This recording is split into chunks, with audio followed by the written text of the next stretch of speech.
демонстрацию. Нет, подождите, а вот мою вот демонстрацию моего просто.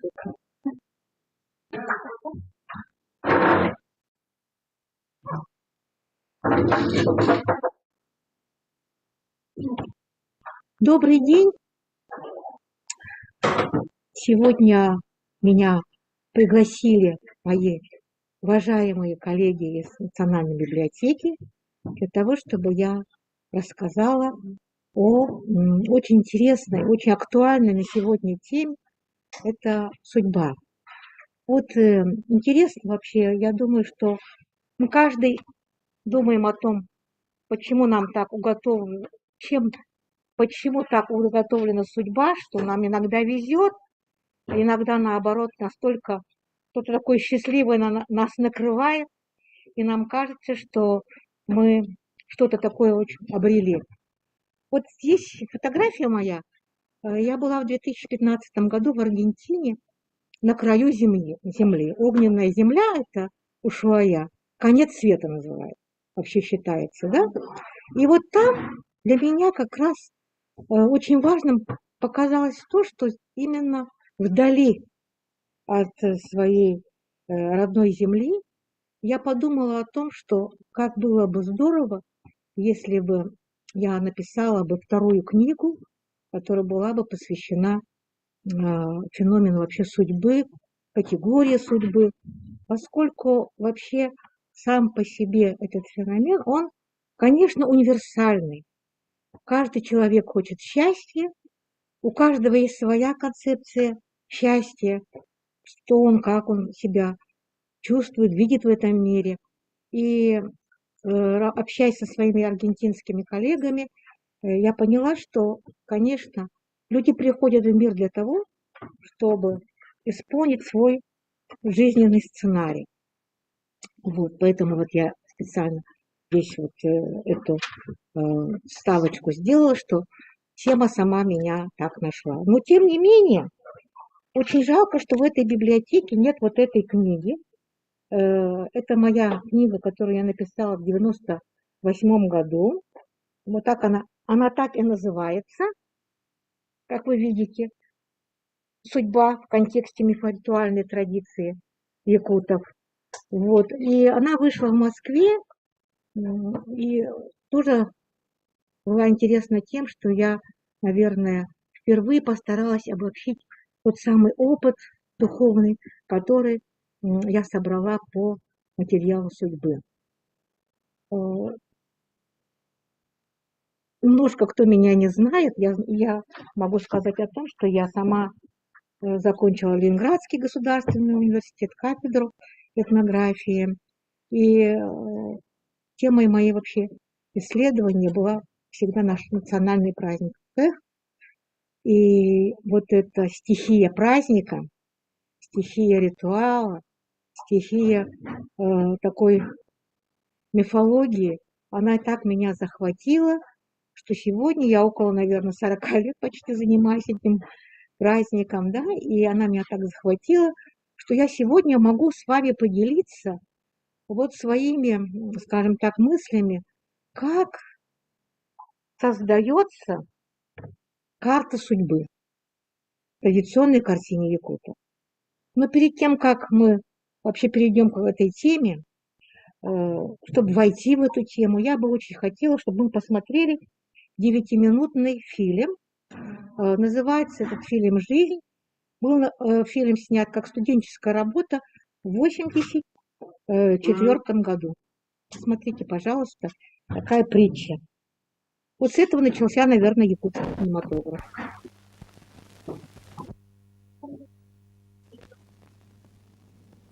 83-й даже, 83-й год, почти прошло 40 лет.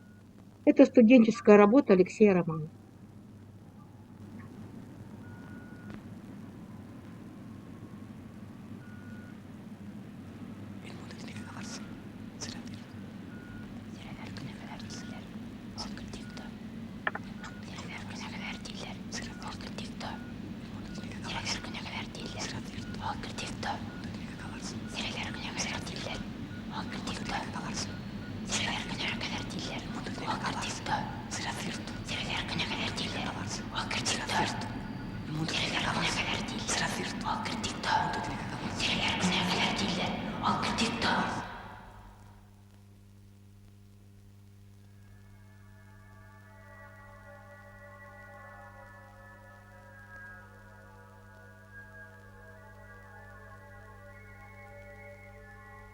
Oke, gitu.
Yannak aygırselik andaydı kabiyat haydak ayılı beta yeter ya.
Не зря показала вам очень небольшой притчевый, да, такой короткометражный фильм с очень философским названием «Жизнь», где мы видим, что, ну, можно так сказать, представитель Востока и Азии, представитель Запада в таком философском осмыслении за то, чтобы у них был испить глоток живительной воды, приводит это все к тому, что они не понимают друг друга, и вот не понимают друг друга, но потом все-таки в конце мы видим, что они вместе. Вот этот символ путника в 1983 году, который впервые, наверное, вот на экране показал студент Алексей Романов, у этого путника за спиной вы видите камень, а на камне там есть то ли руническое письмо, то ли какие-то знаки, он никак не может их прочитать. Вот 80-е годы это как раз время забвения нашей культуры было якутское, да, все было очень советское, все было очень идеализировано. И вот этот путник, у которого за спиной тот камень, как раз и есть наша память. И потом появится путник в картинах Михаила Старостина. Путь со первый, скажем так, концепт судьбы. Судьба как путь. Вот на это надо обратить большое внимание, потому что в фильмах наших якутских режиссеров дорога всегда играет очень ключевую роль, когда мы начинаем смотреть вообще на образ героя. Дорога, путь, воплощение доли всегда это в первую очередь в нашей мифологической судьбе, это нить. Разные есть символические, скажем так, воплощения судьбы, да? Ну вот первое, все вы знаете, есть понятие такое, как сети. Сети, волосяная нить, которую мы используем обычно в разного рода обрядах. Вот. Есть еще одна очень интересная такая символическая нить, это солома, тоже используем в обрядах. Если хорошо знаете якутский язык, есть слово еще дельберге. Дельберге тоже есть такой вот очень интересный тоже конская нить, которую тоже вешают по разным целевым обрядам. Удивительно, почему так много волосяных нитей в нашей в языковой картине, скажем так, и в обрядах. Нить, как правило, вот вы, наверное, еще заметили, что часто, когда бывают разные алгысы, кормят огонь и бросают пучок белых конских волос. Вот это очень важно, потому что первое, на что я хотела бы обратить внимание, в судьбе якутской это всегда есть понятие протяженности. Протяженности, то есть судьба как нить, судьба как какая-то некая протяженность, да? И если мы говорим о нити, то сразу надо подумать о том, кто же дает эту нить судьбы. Насколько важно понять, божества ли нам дают эту нить, или эта нить каким-то образом, этот волосяной шнур, который поддерживается божествами неба или судьбы. Вот откуда у нас такой важный символ, как волосяная нить. Нить вообще плетется судьбой. Судьбу плетут. Я остановлюсь на первом технологическом, скажем так, коде в нашей культуре. Это плетение судьбы. Сейчас мы посмотрим с вами родильный обряд. Так, это значит тоже, видимо, у нас будет Алексей Романов. Ортодойду находим. Ага. Давайте ортодойду включаем. Ага. И вот здесь мы с вами вместе уже будем анализировать и смотреть. Значит, первая наша символика судьбы – это судьба как путь, я сказала, и путь как нить судьбы. Да-да. Значит, рю. Ага, рю. Остановитесь, вот остановить, да? Еще хочу сказать вам о том, что вот смотрите, мы смотрели сейчас с вами фильм «Жизнь». Алексей Романов там сделал небольшой такой символ, маленький, маленькое деревце росло, видели в расщелине такое. Он возвращается в 1993 году к своему образу дерева, и мы видим, что фильм «Ортодойду» начинается дерево Аулукмас. Да? Это может быть Аулукмас, который есть у нас в эпосе, а может быть это дерево судьбы, которое есть у шамана, а может быть это дерево, где живет Аллах Чинхатун, наша хозяйка. То есть судьба, нить и дерево. Вот пока мы остановимся на этих трех моментах. Пожалуйста, дальше.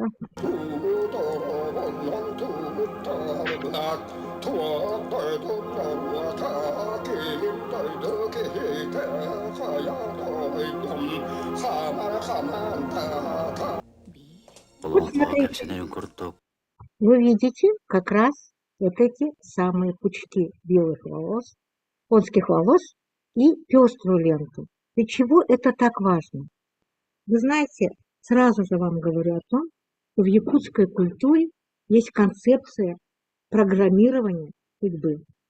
Длинная вот эта пестрая нить, которая у нас цвета из черного и белого конского волоса, к ней обязательно прикреплялись по 7 или, в большей степени иногда 9 пучков белых волос. Узелком завязывалось. Что говорит о том, что уже здесь будущему ребенок, который должен родиться, младенцу, закреплялись счастливые моменты жизни. Вот смотрите, как интересно, это повитуха женщины, которая будет принимать роды, вот она этим занимается. Дальше.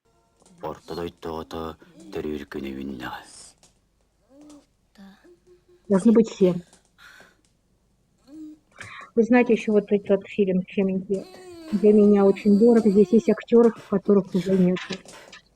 Матрена Корнилова играла роженицу.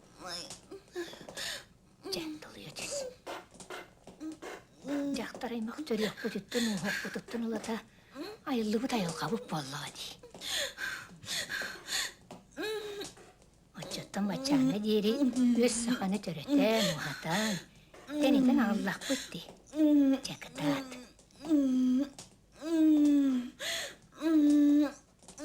Сиерин туумун тактар бытере барыте теңне болуага. Yoskуй. Үрүнэ, кирин баттан тара. Охонон.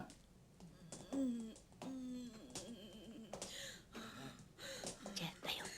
Вот, Баттаккентери. вот очень интересный тоже момент, когда муж ее приносит березовые колья из леса. Вот в родильном обряде вообще у якутов мужчина вообще не играет никакой роли, кроме того, что он приносит колья, на которых она потом будет рожать. Раньше якутки рожали сидя. Это женское пространство.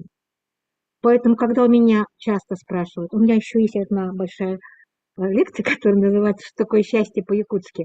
И вот мужчины в семейной паре у меня спрашивают, можно ли идти на роды мужчине? Ну, смотреть эти роды, помогать. Вот. Имейте в виду, что в традиционной культуре женщина этот путь проходит одна. Путь. Женщины все понимают, что в этот момент открываются родовые пути. И эти когда открываются родовые пути, это связь уже с землею, с женским началом. Вы знаете, что божество женского, хозяйка земли у нас женщина. Вот это начинается граница женского мира. А мужчина делает одно. Он приносит березовые колья из леса. Лес в понятии якутов – это вообще иномирье. Это чужой мир. Поэтому вот обратите внимание, он сейчас принесет эти колья, и его сразу же, ему сразу скажут, что он ушел.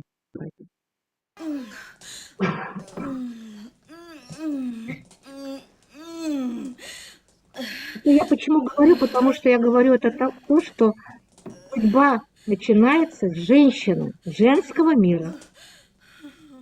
Делание судьбы, ее плетение. Подруга зашла. Смотри. Вот он принес березовые колья.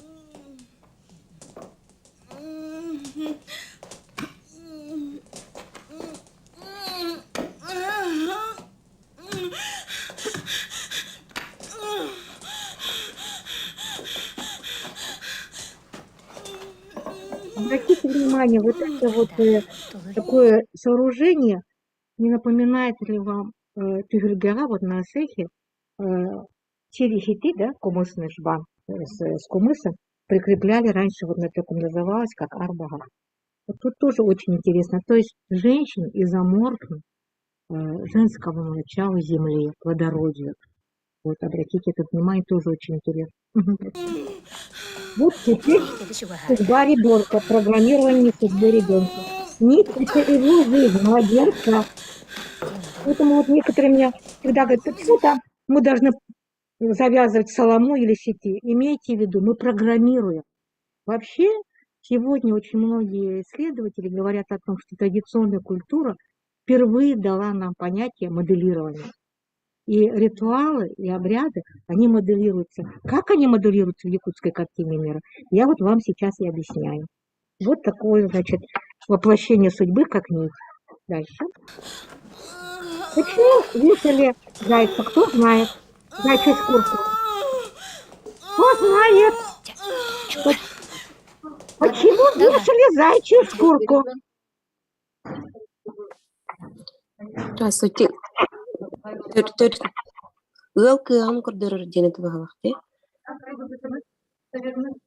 А почему завернуть ребенка надо именно в зайчью шкурку? Можно и в другую, в беличью, например. А именно в зайчью. Мужчины, охотники, какое есть свойство у зайца? Меняет цвет.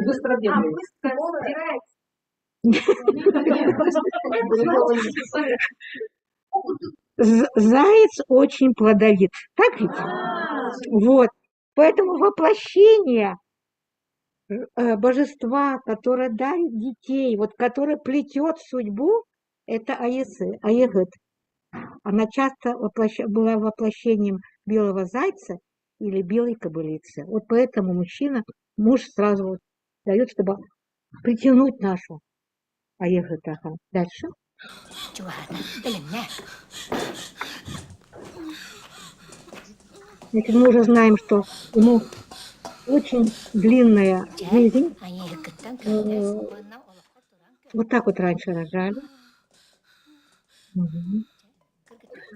Распускают обязательно волосы. Сами понимаете, все распускают волосы, все начинают. Должны быть открыты пути. И маслом мажет лицо и волосы. И потом про символику масла сказать. Ай, бұта үйіп қотын. Ән сақаны түрітті бітін, түрітір оғыны көлкөлі бітін. Көрді біт аттағы келі оғыз, нарын насқыл, оңайыққа. Жерен ажыз кайын барақсан, төт түні бұйығын ария батта, оғыз сары бұйығын ария батта, болуынан тұсқы. Смотрите, как интересно. Начинается собирание. Все собирают и складывают для того, чтобы как бы опять собрать нашу роженицу. Собирают, то есть таким образом как бы собирают ее заново. Поскольку она сейчас будет рожать, она относится уже к миру природы. Она не очеловечена, потому что она действительно, ее функция к тому, что она сейчас будет рожать, как в природе все рожают. Поэтому быстро все собирают, вот, как бы ее все украшения, все, чтобы заново как бы сотворяют ее тело. Дальше.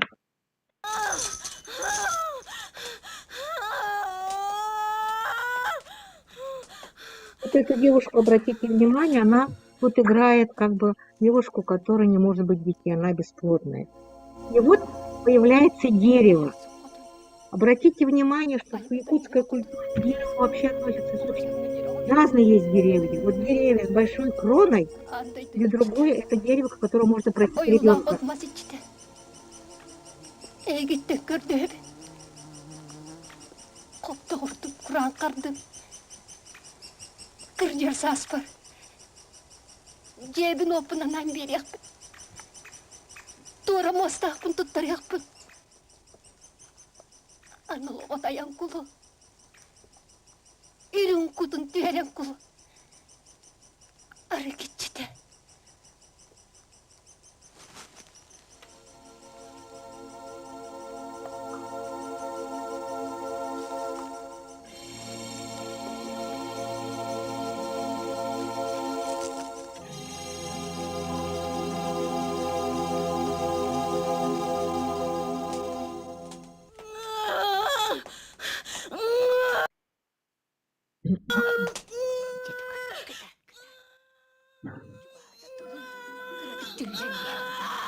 Вот, обратите внимание, еще один символ божества Егет, которое дарит нам детей, плетет нашу судьбу. Это в русской транскрипции это Аиса, говорят, по-якутски Аегет. Она тоже приходит как белая кобылица.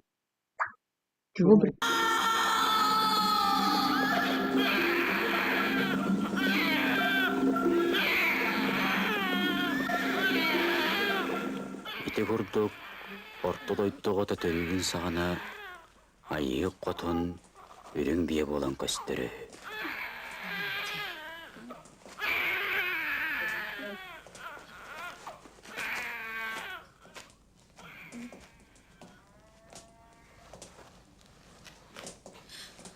След женщины обязательно хоронили в доме, на левом углу, значит, тогда печки. И сейчас вот увидите, опять почти белых волос крестообразно складывали, что говорит о том, что у ребенка будет счастливая жизнь. Можно дальше.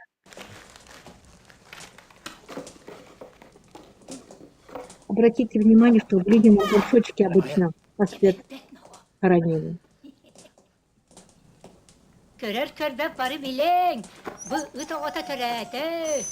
Обязательно должна была быть такая подмена, что родился не ребеночек, а родилась собачка, для того, чтобы таким образом обмануть, скажем так, злых духов, что действительно ребенка так такового нету. В тех семьях, где детей не было, но потом он рождался, прятали его, выносили через окно.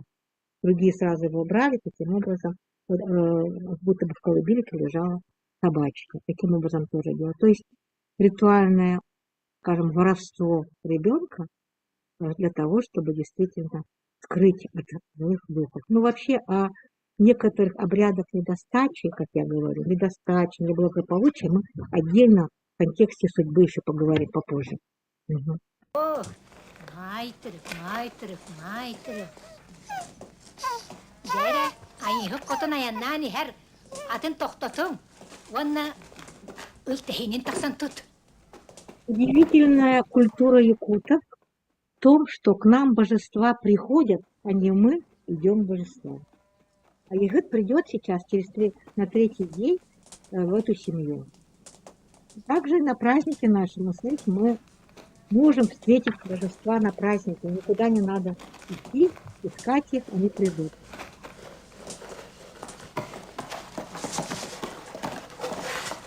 Дәрә, майтырык буду ятам оғылында. Майтырык.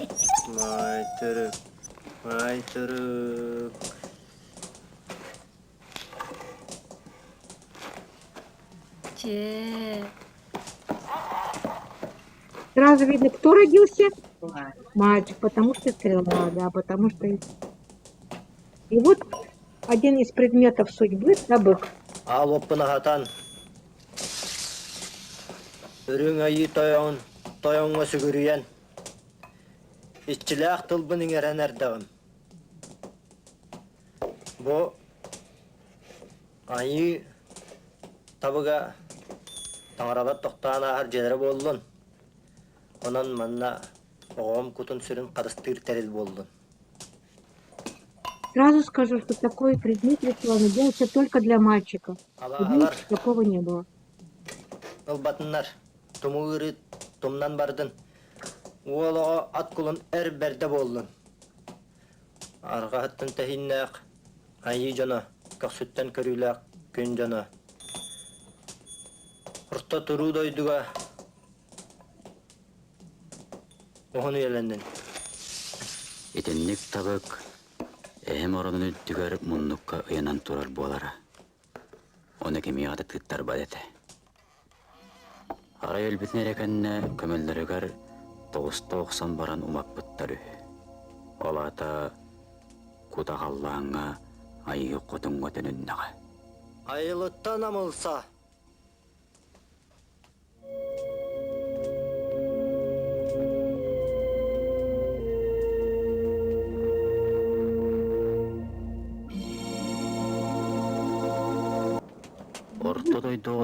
Третий день, когда Егот приходит в гости, мы видим нашу роженицу.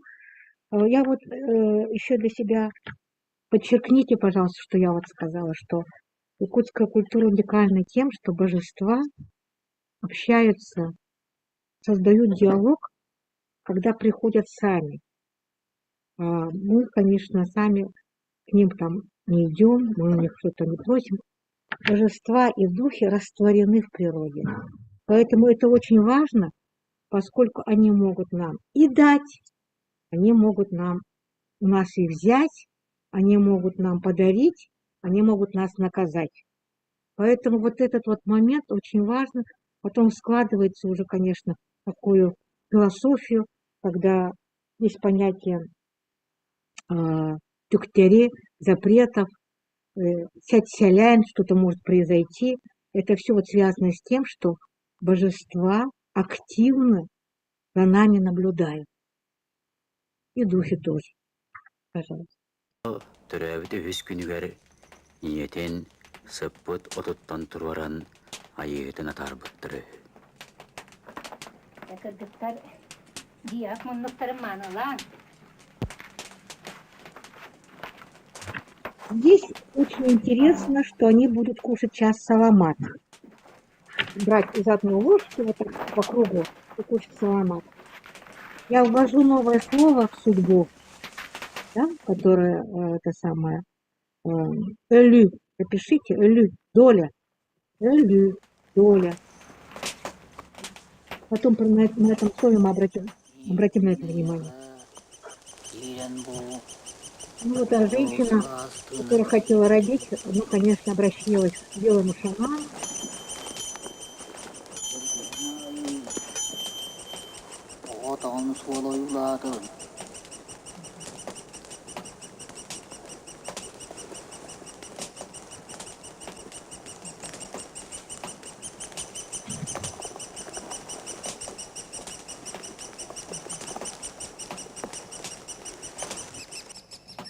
Можно остановить, да? Я скажу, что тут важно.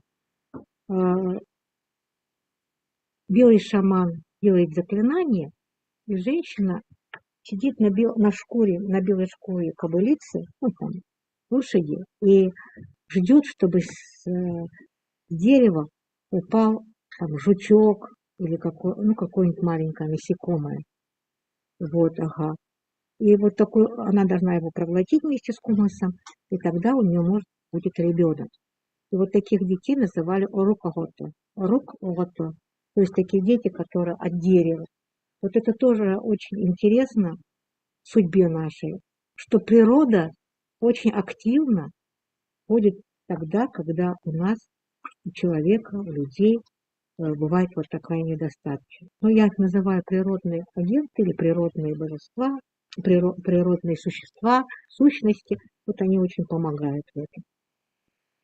Так, теперь, значит, обратите внимание, я сказала, что в якутской культуре судьба моделируется. Вот сейчас мы увидим, вот я сказала, есть плетение судьбы, да, вот мы посмотрели, что вообще в родильном обряде, перед тем, когда роженица должна родить, повитуха сидит и на коленях сучит эти самые конские волосы для того, чтобы потом сплести вот эту вот очень длинную нить. Значит, плетение. А еще очень интересно, есть такое понятие, как выкраивание судьбы. И вот сейчас мы посмотрим моделирование в родильном обряде, как выкроили очень интересные фигуры для мальчиков. Вот посмотрите, какое интересное моделирование. Мы уже прям по этим символам мы точно можем сказать, что это мальчик. Пожалуйста.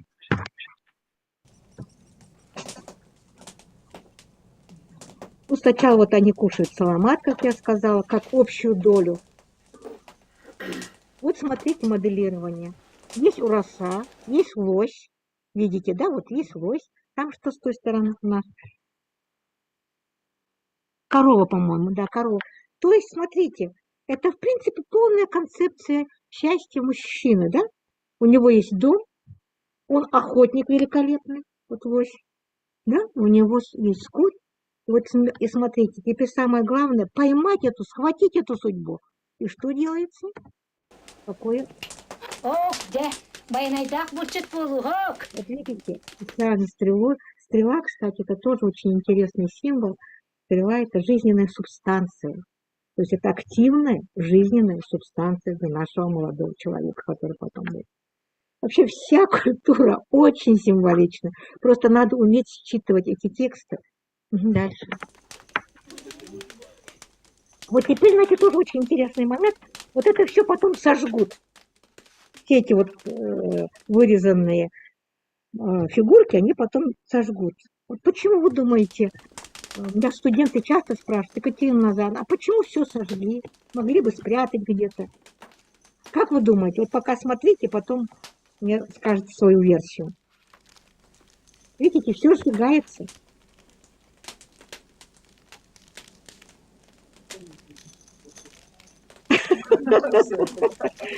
Ну ладно, я в конце, когда мы посмотрим последний кадр фильма, который я видела, я вам скажу почему.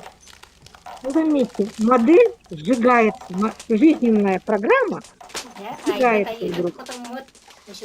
Аянна, аянын солун арылыннын, өттүрүк, эхил букенне эме, элгиллер, үздүктүк, жонюла, гонятыбыт, күлүлах, күллүбөт. Вот, и все кушают, значит, саламат по кругу, чашечку дают с топленым маслом. Мажут лица маслом, смеются. Это все понятно, потому что такой эротический смех, и считается, кто всех больше будет смеяться в этом обряде из девушек, тот забеременеет. Кто маска лахала?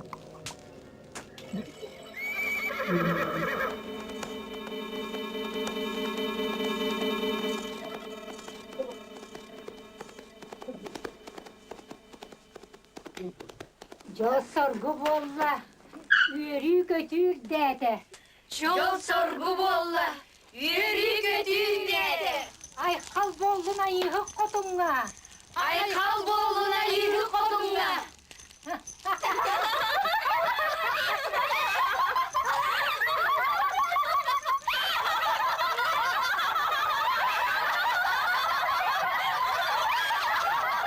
Вот, ага, можно теперь вернуться к моей презентации. Хорошо, ага, так. Пока вы к это выключаем, потом вернемся все равно. Уже к другим к анализу других фильмов. Что мы с вами пока заметили в нашей концепции судьбы? Первое – это плетение, судьба как плетение. И мы обратили внимание, что нам дает возможность ребенка, судьбу ребенка сплести божество деторождения Айгы. Помимо этого может помочь божество Земли, да, которое тоже может, аналог Чехоту, которое управляет всей природой, деревьями, поэтому вот дерево тоже может дать ребенка. Это я сказала плетение судьбы. Здесь тоже очень второй кадр. Давайте вот такую вещь.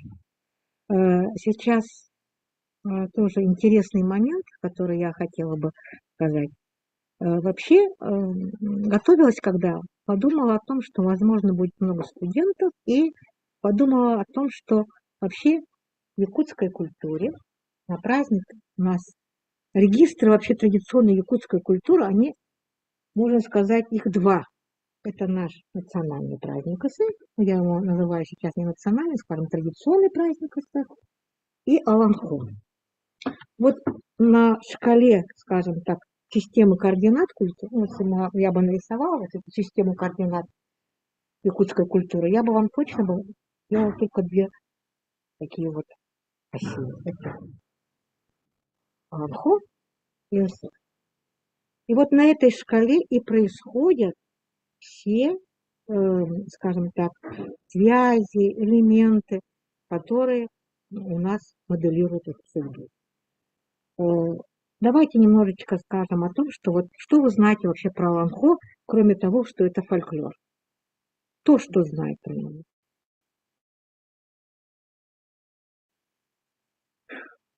Ну, вы, наверное, все-таки хоть одно Аланхо читали, правда же?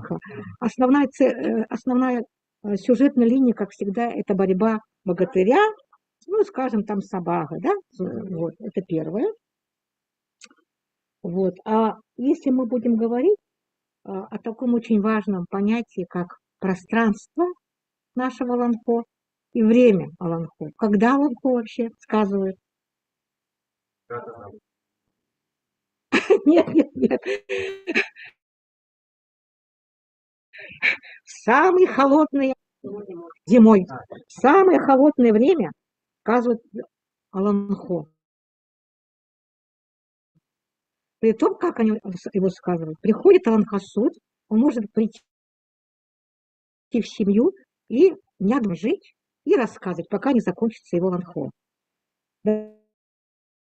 Давайте вот рассуждать. Вот Аланхасуд рассказывает о очень важной теме, что богатырь Аи должен победить богатыря Авага. И рассказывает он это, как правило, вечером. Да? Ведь это вот надо дождаться, когда все придут домой, хозяин придет. Вечером обычно после того, как затушит камелек, рассказывает Аланхасуд. Вот такая визуальность, когда ты лежишь, и вот это слово, образ, Аланхасуд, эти картинные слова, это как раз самое холодное время, поэтому Аланхо рассматривает как ритуал, поскольку он психологически очень хорошо адаптирует человека, когда он в таком холоде, он видит Заметьте, в Аланхо никогда нет описания зимы. Вот, поэтому я веду, что моя точка зрения, что Аланхо – это зимний ритуал. И это ритуал, который связан с временем сновидений.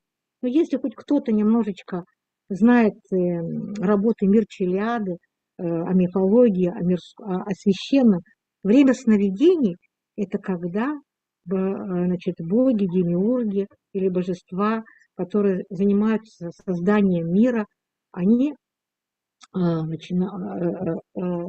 достигнув какого-то определенного вот такого строительства, поют песни о том, как создавался этот мир. Так вот, я как раз думаю, считаю, что наш Аланхо – это как раз ритуал времени сновидений, когда начинает создаваться только мир. Заканчивается, как всегда, Аланхо, победой, да, богатыря Аи над Абагой. Вот мои исследования по северным улусам показывают то, что Аланхо, у них очень интересно, специальные люди были, которые следили, не заснули ли значит, те, которые слушали Аланхо, потому что нужно было обязательно дослушать, что победил богатырь Аи. Почему? Во-первых, чтобы не застрять на плохом месте, а во-вторых, что очень важно, они говорили, если вы не услышите, что богатырь Аи победил богатыря Абага, весна не придет, потому что теплое дыхание божеств Аи приходит в каком месяце? В марте. Поворачивается время, у зимы холодное дыхание, значит, у Абага тоже холодное дыхание, а переводится уже на теплое дыхание. Вот видите, как интересно. Значит, у нас Аланхо календарный зимний обряд. Совершенно верно, вот я об этом и говорю, да. Да, совершенно. Смотрите, какое интересное программирование, да? Опять, но это некая нейролингвистика. Знаете, что такое нейролингвистика, да? Когда вот именно Алан-Хасуд своими словами вам программу задает уже, что придет весна и будет хорошо все. Я вообще думаю о том, что якутская культура, она ориентирована на созидательность, на созидательный характер, но самое главное, она очень креативна. Вот я расскажу вам о некоторых очень интересных моментах. Так вот, теперь возьмем наш праздник Исеха. Вот, значит, время сновидений прошло. Дальше пойдемте-ка посмотрим, что там у меня стоит. Где вот это вот? Посмотрим, что. Ага, вот смотрите, технология зимнего и летнего времени. Вот, у нас, значит, такая получается двусторонняя коммуникация, да? Время сновидений и, конечно же, наш праздник Исех или ритуал – это время пробуждения, потому что это весна. Я здесь специально поставила картину Валериана Васильева Алан-Хасуд. Обратите внимание, вообще картина очень философская. Мы видим вот как раз это дерево, но очень интересно, какие вы можете посмотреть, что здесь вот то ли это кроны деревьев, вот эти вот ветви, они дают вас ощущение, что это дерево живое, там есть какая-то действительно такая вот очень жизненная аура. Так, дальше. Я хотела вот как раз, знаете, для меня очень важно, как для мифолога, анализ разных текстов культуры. Я взяла шкатулки Мамонтовы, все же знаете, есть очень хорошие в Национальном художественном музее, Мамонтовы шкатулки, ларцы, можно так назвать, да, на которых есть сюжеты нашего праздника. И вот обратите внимание, мотив уснувших девушек. Вот то, которое слева, это очень интересная находка, которая была сделана в Хангаласском улусе. К сожалению, она только должна реставрироваться, эта вот шкатулочка. Мы видим девушек с закрытыми глазами. Видите, да, вот девушки закрыты. Их вообще 5 должно быть, а там просто не видно. Вот, их 5. Вот этот мотив уснувших девушек, значит, вспоминаем-ка. Я же сказала, что система координат одна. Аланхо и Исех. Что я говорила про Анхо? Я говорила о том, что это время сновидений, да? Вот на этом на этой шкатулке мы видим, как пробуждаются девушки. Они, почему их 5, они как бы танцуют круговой танец Асохой. Пойдемте дальше. Они танцуют круговой танец Асохой, и таким образом они прочерчивают жизненный круг циклический и просыпаются. Очень часто меня спрашивают, почему на национальном празднике УСФ женщины прямо в шубах даже были раньше. Прям такие шубы тоновая, очень многослойная одежда, потому что это реплика зимы. Это реплика как раз того самого времени сновидений, когда мы говорим о том, что нужно просыпаться, и вот это вот пробуждение. Ну и вот теперь вот перехожу к очень интересной теме, которая тоже для нас всех важна. Вы, наверное, немножечко уже заинтересовались, когда я в аннотации своей статьи написала, а можно ли переиграть судьбу? Вот на нашем традиционном празднике Осех, в ритуале пробуждения природы, рождения природы и человека, оказывается, можно было ее переиграть. Здесь очень важна концепция игровой культуры, игровая концепция судьбы. Жизнь как игра. Каждый год вы ходите на наш праздник Эзех и с интересом наблюдаете за спортивными соревнованиями. Так? Так. Кто-то там перетягивает палку, кто-то на одной ноге скачет, кто-то на 2 кобахты, буры. Вы знаете, это все важно, потому что это все было связано с концепцией игровой, с игровой концепцией судьбы. Если ты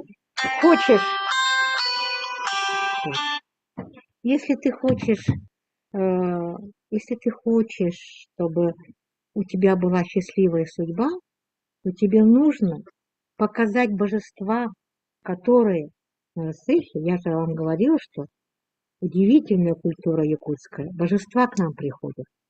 Какой ты активный, как ты во всех состязаниях участвуешь, как ты много ешь, как ты будешь осохой. Они должны тебя увидеть.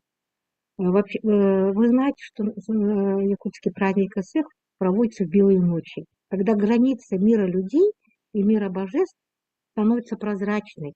И божества, во многих этнографических источниках написано, что божества приходят, завязывают своих лошадей у Сергея и начинают смотреть за людьми. И вот, смотрите, очень интересный момент. Мы возьмем игру кобахты. Вот эти прыжки. Ну, по зайчи, да, 2 ногами. Там же есть 12 меток, по которым нужно прыгать. Вы прекрасно это все знаете. А что такое число 12? Да, совершенно. Нам надо сначала, конечно, на одной ноге. На одной ноге это будет, потом надо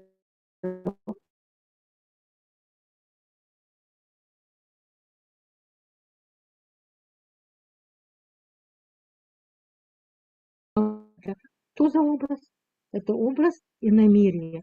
Обычно так Абага приходит. То есть ты еще не до человека. Так вот, сначала на одной ноге, потом на 2 ногах, и надо перейти этот годовой цикл 12. И ты постепенно превращаешься в человека.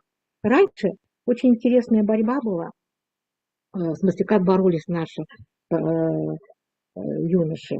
Их раздевали почти догола, они были в кожаных штанах небольших таких, их обвязывали ремешком из плетеного конского волоса. Опять у нас появляется нить, да? Вот. И кто победил, значит, тот становится... Да, еще обмазывали маслом обязательно, мазали маслом. Вот. И очень похоже на родильный обряд, да, мазали маслом обязательно. То есть таким образом получается, что на Осехе рождался. Вот. Но нужно было участвовать. Такой прорыв судьбы нужно было сделать. Тебя заметили, ты много кушал, ты много участвовал в играх, тебя заметили. Тебе дали шанс прорыва своей судьбы. Вот почему очень важно участвовать состязаниях для того, чтобы перепрограммировать себя. Да, в том году у меня так было, поэтому вот сейчас я сделаю. Это один из очень важных моментов, когда на сейфе, который является ритуалом творения, можно записать свою новую программу жизни. Имейте это в виду, это очень действительно символично, когда ты вдруг понимаешь, что ты можешь заново с чистого листа начать. Там можно было снять проклятие. Вот. И еще очень важный момент. В якутской культуре есть 3 божества судьбы. Значит, я сначала сказала о самом главном, кто дает нам жизнь, это Айгыт, ее может дать еще нам божество земли, но еще есть у нас 3 божества – Джилгаха, Одунха и Бельгеха. Вот. 3 божества, которые очень интересные, они живут на западной стороне неба, и они немножко отдельно живут, отдельно живут от Рюма Ютайона, от Чухагаяи, вот. Но по исследованиям очень оригинального нашего ученого Степана Константиновича Колодезникова, это очень важные элементы человеческого бытия. Значит, он пишет так, что Джилгахан и Одунхан – это пространство и время, Чингисхан – это движение. Пространство, время, движение. А как раз на Сейхе рождается. Что рождается? Заново пространство, заново время, и люди начинают заново, танцуя в круговом танце Асохи, как бы начинается вот это движение. Поэтому, понимаете, человек становится на нулевой точке. Пока нет пространства, пока нет времени, пока нет движения, ну, нарисуй себе судьбу заново. Вот это очень важная тема, когда мы говорим о том, что да, можно переиграть судьбу. Это игра с судьбой. Очень интересный момент. Вот в этом плане, вот как раз вы видите, я пишу о том, что мифология поединка, игра с судьбой в ритуале первотворения в якутской традиции может в состязании с судьбой можно переиграть. Игры как гадание. Вот теперь игры как гадание. Все вы знаете, что на нашем празднике ОСФ в конце обычно гадали на будущее, какой будет год, урожайный, неурожайный. Белый шаман кидал ложку, и белкам гадательную ложку. Ее обычно кидали 3 раза. Но это очень важно. То есть источники, если ложка падала не так, а так, плохо, значит, можно это переиграть. Можно еще гадать кидать до тех пор, когда она сядет хорошо. То есть, что у нас получается? У нас есть понятие выбора. То есть, у нас есть понятие в культуре выбора и свободы. Вот теперь знаете, как мы называем, ну, скажем так, значение слова онгогу? Судьба, онгогу, делание. Значит, мы можем что-то сделать со своей судьбой. Вот имейте в виду, некоторые говорят, что судьба это фатум, вот вам дали все это, и у вас ничего нет. В якутской культуре это не так. В якутской культуре именно очень интересно, что судьба реализуется через технологические коды. Дальше пойдем. Ну да, я хотела вам вот что сказать. Все мы смотрели игру в кальмара. Ну, обычно это моя тема. Игра в кальмара. Тема, которую я всегда люблю, поскольку как раз там очень хорошо игровая культура. Давайте вот немножечко посмотрим, как здорово мифология судьбы в этом игре кальмара. Давайте и сравним еще с якутской. Нет, тут она. Она тут у меня. Она прямо тут у меня. Запомните, что игра – это ритуал. И вот вы знаете, вот игра в кальмара, она очень интересна своими культурными кодами, потому что она восходит к мифологии игры. Пойдем дальше. У меня очень мало времени остается, но посмотрим. Вот смотрите, я специально взяла слово «игра» на корейском языке, посмотрела словарь, Нольда называется. Меня очень заинтересовало один из его как бы не эпитет, а значений. Ребенок двигается в утробе матери. Обратите внимание, как интересно, да? Игра на корейском языке переводится как ребенок двигается в утробе матери. Но еще это очень странно, совершать плохие, неблаговидные поступки есть такое, да? Вот. Ага. Давайте двигаться в разные стороны тоже. То есть игра Нольда упоминается еще в связи с этимологией песни и танец. Давайте дальше пойдем. А якутской культуре что у нас? Игра Аню. Вот, тоже смотрите, как интересно, да? От слова играть, значение термина играть вводит нас в сакральный мир традиционной культуры. Есть такое понятие, конечно, как аюн, да, шаман. То есть действительно есть какой-то такой момент, понятие священного какого-то такого поединка, состязания. Дальше тоже интересное слово. Аню карюлю. Игра как прозревание. Игра как прозревание будущей судьбы, возможно. Давайте посмотрим это на разных материалах. Возьмем корейский материал. Как раз нашу игру паука. Кальмара, извините. Пойдем дальше. Угу. Ну, сразу хочу сказать, смотрите, вы никогда, когда мы смотрим фильм, нам не до этого. Когда ты начинаешь его, как ученый, уже анализировать, почему кальмар? И видите, мифология кальмара какая интересная. Она затягивает человека. Вы помните, что каждого героя затягивало, так ведь было, да?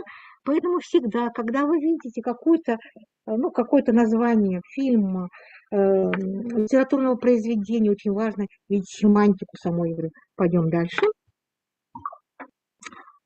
Ну, я тут хотела вам сказать о том, что вообще, кто будет интересоваться анализом игры, обязательно смотрите книгу Хейзинга «Человек играющий». Это очень интересная книга.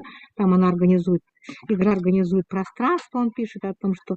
И вот очень интересно, что в этом фильме «Игра в кальмара» есть такая, как бы сказать, очень интересная пограничность между миром реальным и миром каким-то искусственным. Да, ведь вот это очень хорошо видно, почему нас это так привлекает. Давайте дальше. Вот, Падук. Игра как организация мира людей. Помните, там очень интересная есть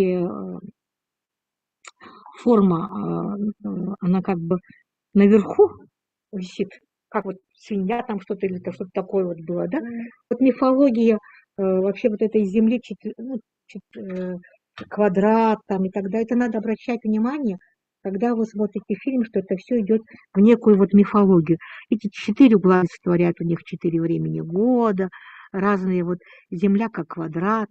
Игра отражает, действительно основана на знаниях вот того, что там как партия игры получается. Вот иногда вы видите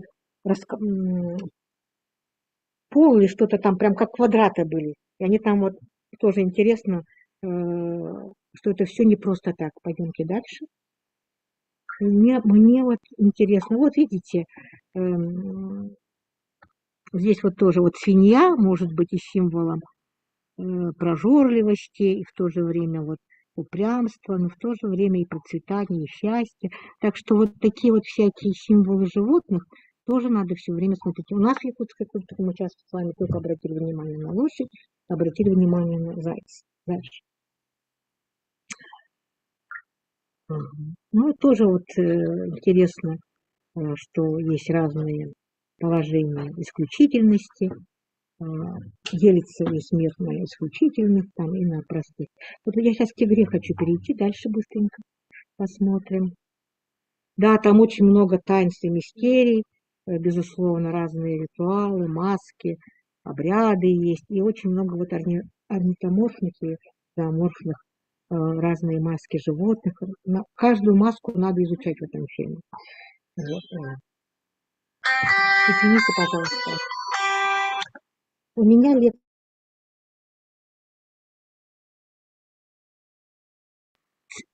цветовые, графические, да, вот тоже очень интересно. Мы сейчас посмотрим. Помните, игра была сахарные Сейчас мы к ней подойдем. Пойдемте дальше. Да, вот еще очень интересно. Имя в культуре. Я хочу сказать о том, что вот мин атом солом. Как переведем? Мгм. А дорога, мы сказали, это наша судьба, это наша жизнь. То есть как ты себя в этой жизни обозначил, что ты сделал. Вот смотрите, как интересно. У них же у всех есть имена, и эти имена как переводятся, как-то с корейского. Вот, ну, я на всех останавливаться не буду, но просто хочу, вот тот же главный герой наш, да, Сон Ги Хун, который был с номером 456. Что его имя означает? Посмотрите, вот мудрый поступок. И наш старик, тоже очень интересно. Ага. Тоже переводится, тоже интересно, там работающий человек. То есть имя в культуре очень много значит. И вы обратите внимание, в Аланхо всегда есть очень интересные символические имена, которые что-то значат. Или даже наш Эллей. Некоторые считают, что там есть Эль, как объединение такое вот. Да-да-да, связанное уже с патристарной культурой с властью. Давайте дальше. Эль. Вот, ну, вот эти все имена правильно. Ага. И вот сахарный сода давайте. Включите, вот тут есть. Нет, внизу вот надо просто включить, и там сразу слышится. Вот это? Внизу. Видите, если там внизу есть такие зелененькие, то это видео. Вы не сможете, да? Ну ладно, пойдемте дальше. Помните, он встретил в метро человека? Здесь символ метро чего? Нижнего мира получается, да? Вот вы тоже такой сразу обратите внимание. Вот мужчина в образе дьявола. Конечно, он встречается, ему предлагают выбрать судьбу вот эти. Да, кем он будет? Он будет исключительным или он будет вот именно тем, кем он стал? Дальше. Угу. Вот очень интересный образ этого старика, потому что образ старика у нас идет как мудреца Ланхасута, шамана в очень многих наших фильмах. Да? Вот. Я здесь вам поставила, очень мне нравится фильм «Костер на ветру» Дмитрия Давыдова. Вот я вам поставила здесь именно отсюда. Дальше. Очень интересный персонаж, женщина была. Вот, ага. Вот образ Кумихо. Это такая девушка оборотень, она действительно очень интересная. В корейской культуре есть такая оборотень лиса. Вот она примерно вот как раз из мифологии этой. Дальше. Угу. И жалко, что мы не увидели. Вот я хотела про эти сахарные соты сказать. Там вырезалась фигурка, помните, да? Так вот, опять же, выкраивание судьбы в якутской культуре и выкраивание вот этой судьбы в корейской культуре. И очень интересный звуковой ландшафт фильма. Вот сегодня фильм маленький, который мы смотрели, музыка, которая была в фильмах Романова, она тоже очень интересна, потому что она аутентична была во рту дойду. Фильм, это музыку писали Михаил Тумушев в свое время. Вот теперь звуковой ландшафт фильма можете тут нажать? Тоже не можете, да? Вы знаете, вот если вы детскую считалочку эту вот послушаете, да, когда с куклой был, вы поймете, что это некое заклинание. Ага. И вот, например, мои внуки, да, им 4 года, они очень любят вот эту считалочку. Почему? Потому что у нее тоже есть нейролингвистика. Это как наше заклинание. Ладно, раз у нас не получается, идем дальше. Ага, все. Я думала, что, может быть, мы послушаем, но обычно, ну, ладно, раз они получились слепые, бог с ним. Вот смотрите, карта судьбы. Это век Шива называется. Очень интересная игра, вот как раз которая тоже чертится. Век Шива, связанный с иголкой. Почему я ее называю картой судьбы? Потому что здесь очень четко видно, ну, скажем так, что может произойти. Обратите внимание, вот мы смотрим, да, что дорога в лес – это дорога смерти. Вообще, когда идут на эти, да. Смотрим то, что, оказывается, есть главная дорога Аян-Сол, это у нас север. У нас есть, конечно, Восток, это дорога счастья, поэтому все двери значит, в якутской культуре жилища строилось так, чтобы все двери были на восток, потому что оттуда приходит именно счастье. Мы видим, что вот восхождение тоже очень интересно. Там солнце, это дорога как раз благополучия конного скота. А вот запад это уже у нас черная дорога. Вот это очень интересно, потому что пространственные, как мы скажем так, символы в фильмах наших якутских режиссеров часто берут вот как раз очень интересный момент, который связан с север, как Аян-дорога. Мы сразу начинаем вспоминать белую дорогу Михаила Лукачевского, Арахар Степана Барнашова. Я немножко остановлюсь потом. Вот графически, значит, мы сказали о том, что это Бег Шила. Такую игру играли зимою, Танхага, зимние гадания, индивидуальные гадания на судьбу. Вот, дальше пойдем. Очень интересные обряды, когда есть недостача. Не любит муж, разлюбил, жена изменила, нет ребенка. Тогда, конечно, в якутской культуре есть очень интересные системы обрядов, как это разорвать эту нить судьбы, чтобы сделать заново. Здесь вот я вам показываю очень уникальный предмет ритуальный, который называется Оголята. Это предмет, который был, скажем так, найден в Сундарской экспедиции Андреем Андреевичем Савиным в 1938 году. Что мы здесь видим? Оголята. Приготовление гнезда ребенку. То есть опять дерево.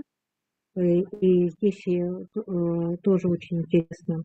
Есть нить, есть, вы видите, лошадка, есть кобылица, есть маленькая, много пучков волос.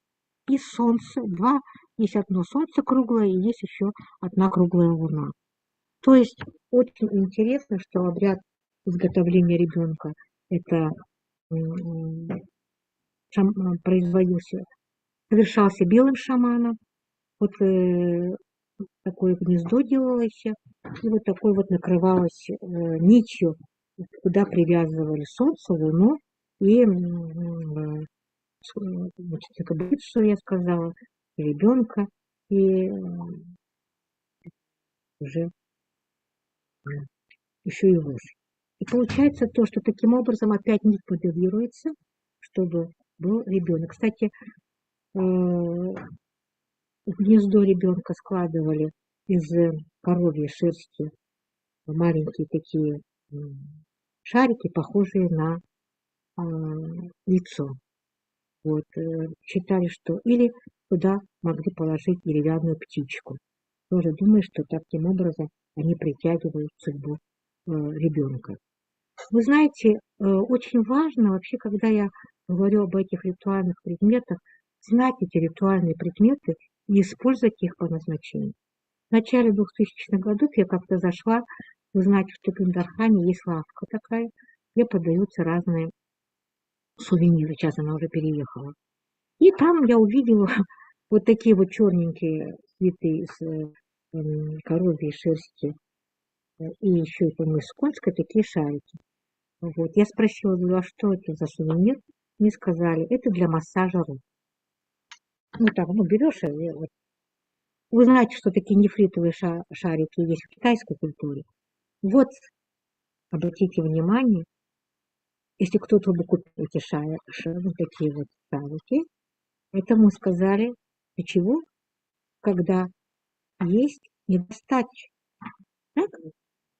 Да. Это нет, я имею в виду недостача, когда нет ребенка, да. Используемые или умирают в семье. Зачем мы покупаем эти шарики, думая, что они массажные? Таким образом, что мы моделируем? Вот имейте в виду день рождения ребенка. Мы моделируем именно то, что у нас не будет ребенка.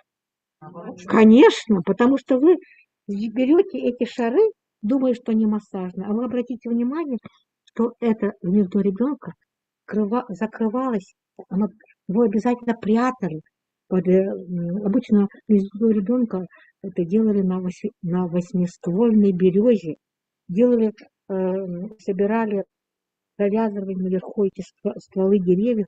Получалось что-то как верши. Его там прятали, делали душу ребенка. А тут эти шарики, которые воплощают душу ребенка, продаются как массажные шарики, вы берете их в семью. Таким образом, что обряд распадается, все программирование совершенно-напросто исчезает, потому что эти шарики используются не по назначению, они утрачивают свой ритуальный смысл, и таким образом из алгоритма становится крыс. Я вас уверяю. Как мифолог-ритуалист, я скажу, любое неправильное использование ритуального предмета приводит, к сожалению, к очень нежелательным результатам. Люди, которые неправильно строят сергея, не в ту сторону, люди, которые неправильно построили там дом, они после этого, конечно, испытывают, потому что все, я вам говорю, моделируется. Ритуальная культура – это некая действительно система координат, которая в каждом есть место. И вот я говорю, что если взять отсюда вот эти, допустим, солнце, оно вырезалось из бересты, и проживалось там, было 8 таких частей. 8-лучистое солнце, вы знаете, в Волонку часто было. Вот. И использовать его, допустим, там, я не знаю, в каком-то другом обряде, то это уже не Израиль. Скорее всего, даже Израиль отрицать. Дальше пошли. Так, ну вот тут как раз Андрей Андреевич Савин пишет, это его автограф, пишет, что это за гнездо ребенка. Вот, пойдем дальше. Плетение судьбы.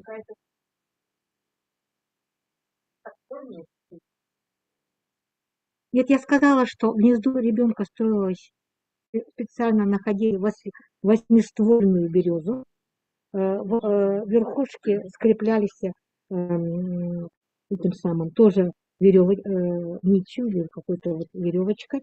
И вот в этом,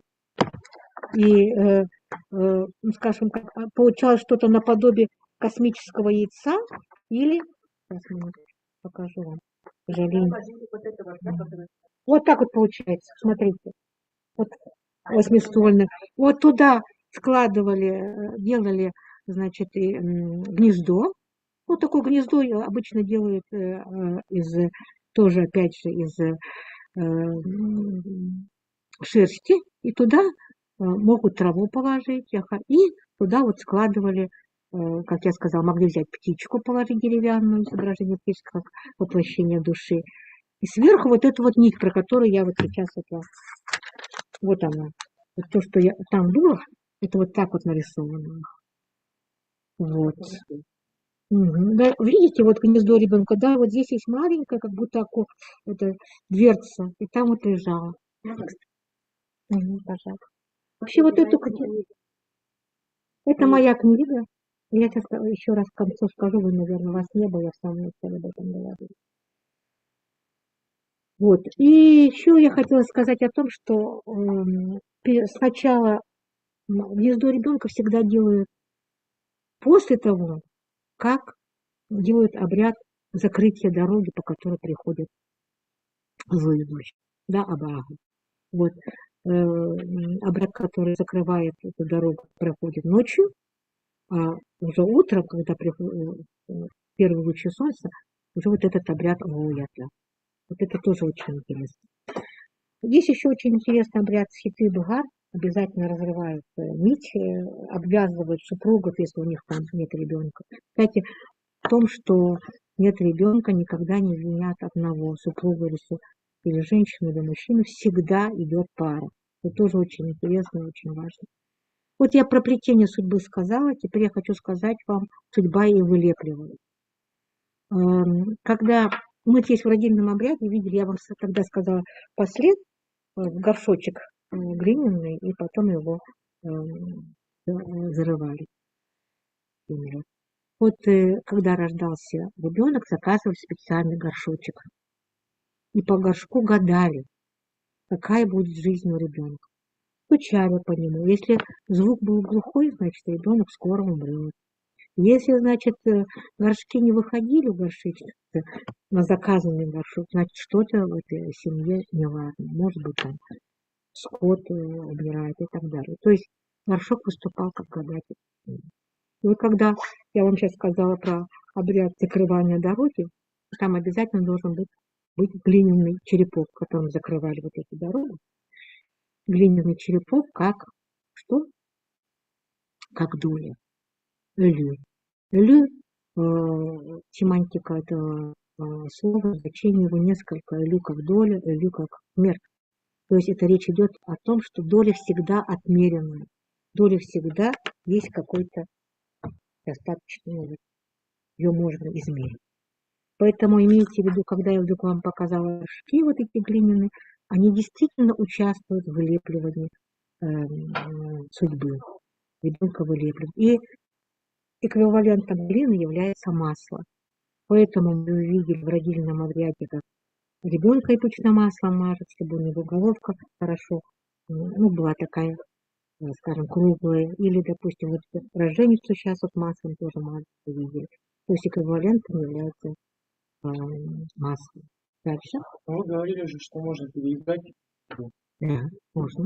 Но вот если горшок, допустим, получился какой-то плохой, можно попросить было Можно. другой сделать? Можно. До тех пор, пока... Нет, до тех пор нет, к сожалению, нет. Но если у горшечницы не выходят горшки, она это понимает. Потому что вообще горшки самая древняя профессия, скажем, такая ремесленная, это, конечно, горшечница. В якутской культуре вообще про горшечницу я могу очень много рассказать, но сейчас у нас уже очень мало времени, я хотела бы еще некоторые фильмы вам показать. Хочу сказать о том, что она сильнее шамана. Нет, плохой горшок никак нельзя сделать, потому что есть система тефтери, запретов, что нельзя так к людям относиться. Жизненная программа такая. Так, дальше пойдем? Сейчас последний слайд. Это последний слайд? Ага, хорошо. Теперь, значит, давайте посмотрим фильм ДГГ. Маленький кусочек.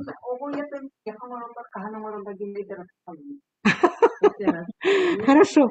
Я вам сказала, что когда дети умирают в семье, заказывает такой обряд белому шаману. Вообще Огойотын делает весной только и летом, тогда, когда спускаются божества Янины земли.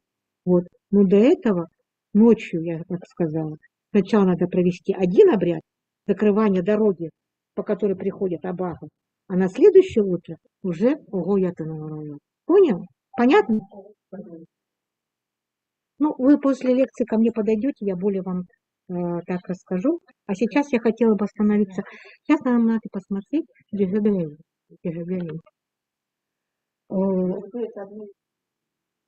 Да, ДГГ это божество лошади. Давайте остановимся вот так. Кто смотрел фильм Сергея Потапова ДГГ? Да, очень хорошо. Вы обратили внимание, что фильм проходит очень документальные съемки до самого праздника СЭХ, и на этом празднике СЭХ Сергей Потапов снимает свой фильм. Я вам сказала, что СЭХ – это праздник творения. Мы увидели вдруг там человека, которого зовут ДГГ, и он воплощает как бы само божество ДГГ. ДГГ – это божество конного скота, которое приносит нам еще и отважных мужчин.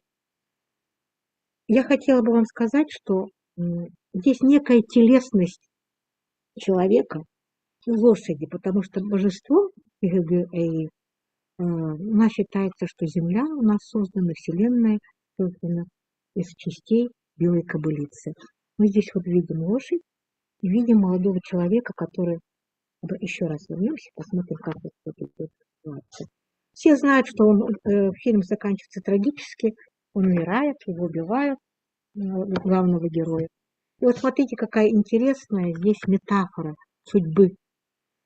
Казалось бы, что за ним смотрело божество. Да?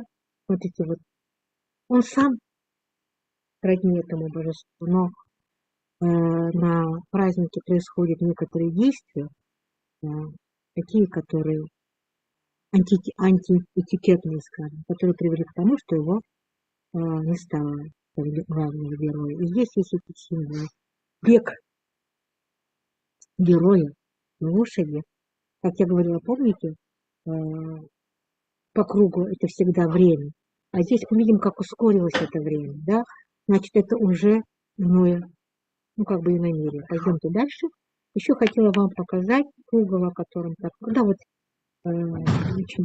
один из лучших фильмов, я считаю, в якутском кинематографе. Это фильмы Сергея Потапова, конечно. Угу. Посмотрим, давайте, очень интересную судьбу в фильме «Пугало». Фильм, конечно, вам многим, может быть, кажется неоднозначным. Давайте посмотрим. Но для нас это очень важно. Давайте посмотрим. Вот первый кадр. Остановите. Ой, надо было там вернуться. Ну, вы обратили внимание на девушку, которая совершенно в белом безмолвии, что называется, с распростертыми руками, да? Какой вы видите образ сразу создается? Ну, видите, у вас алкоголичка, у меня распятого Христа. Вот вы знаете, очень важно обратить, вообще это уже, знаете, называется судьба. Я говорю это о фильмах Давыдова и Бурнашова, которых рассматриваю как кино холодного мира.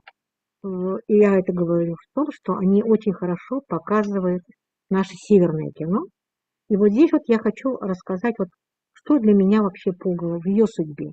Ну, по фильму кажется, что она вообще чужой среди своих, да, ведь ее к ней очень плохо относятся. Вот. И она действительно здесь вроде как Пугало, потому что Пугало так на огородах ставит. Но, с другой стороны, есть ощущение, что это поза распятого Христа, который взял все страдания человека, людей на себя. Так и будет по фильму. Дальше пойдем. Ну, это же из христианского. Вот сейчас я вам покажу, да. Сейчас я...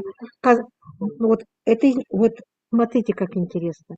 Переход сейчас от общеуниверсального символа сейчас будет к якутскому. Пойдем туда. Мы сразу чувствуем вот этот вот звучащий как бы ландшафт. И опять появилось дерево. Смотрите, она его спиливает, совершенно верно. Помните, вы видели сейчас карту судьбы, где я сказала, поход в лес за дровами – это смерть.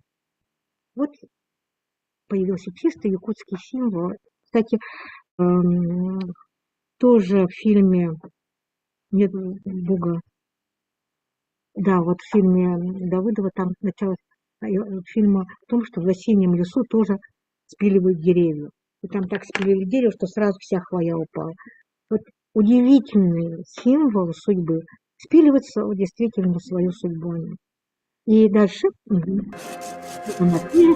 видите, и мы видим зимний лес, и обратите внимание, дрова, которые валяются, совершенно говорит о том, что она одинока. Она, и вот самый главный символ, остановились мы. Тем не менее, она стоит около березы. Кто живет в березе по якутским языкам? Анна Лахчева. И вот таким образом можно сказать о том, что мы предали свою культуру. Она очень хорошо отображает нам судьбу, что мы забываем свою культуру. Она Анна Лахчева, которая приняла в себя все страдания. Но как мы относимся к ней? Такое у нас сейчас совершенно в этом фильме озлобление к ней, потому что мы не понимаем себя. Вспомните нашего путника, которого в самом начале я показала, который идет с этим камнем на спине, не может прочитать. Примерно так же и здесь получается. Мы не поняли эту женщину.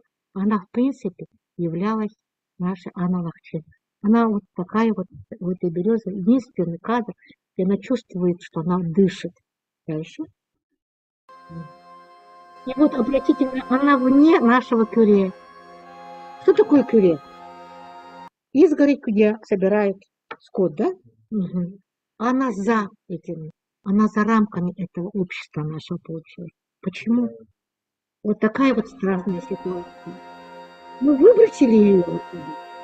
Казалось бы, от того. Вот я разговаривала, брала интервью у Дмитрия Давыдова, я очень глубоко уверена в том, что Дмитрий Давыдов является одним, конечно, из самых таких режиссеров, которые чувствуют именно вот эту мифологию судьбы. Следующий фильм у нас там какой был? Харакас, да? На нем мы закончим. Тоже из фильма по судьбе. Вы знаете, какой образ ужасный этого человека, да? Спаивает своих земляков паленой водкой. И вот здесь вот остановитесь. Но я знаю, что этот человек переиграет свою судьбу. Знаете почему? Что вы видите? Мы видим то, что он единственный, он сжег свою машину, потому что это та судьба, которую он не хочет, это такой образ.